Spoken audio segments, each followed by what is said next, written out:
How much personality should you put into a query letter? My name is Gina. I'm an author, editor, publishing professional. I help you make your writing better. This question actually came in over on the interactive tier on Patreon. It came from Alice, and she asked exactly that question. How much personality should go into a query letter? She wrote two versions of it. One of them was very voicey and very fun, but she's a little bit worried that it's a little too cheeky and unprofessional. And then she wrote another one that's a little bit drier and just the facts, ma'am. I am usually going to lean on the side of being a little bit more voicey. However, there is a line where we cross over into a point where it's like, all right, this feels like all you have going for you is the voice. I can't even see the story through here. If your story is coming across clearly, if we can identify those five questions, potentially six, depending on the genre, but if we know those five questions of what's supposed to be answered in a query letter, so that is who is your main character? What is it that they want? What are they willing to do to get it? What is standing in their way? And what happens if they fail?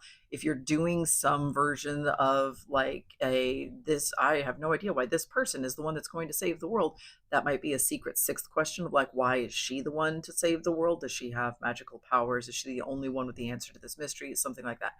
Every query needs five. Occasionally you have that secret sixth question in there. So if you're able to identify the answers to all of those things within the voice of the story, and you're not running long and it doesn't feel convoluted or forced, then you're probably going to be okay.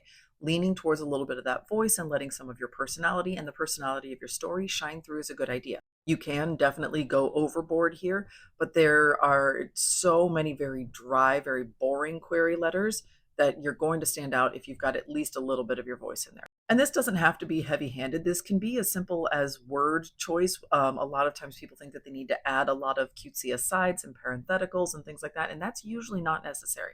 It's often going to be just like word choice and sentence construction. The way that you put the letter together, you're usually not going to have to add a ton in order to get your voice in there.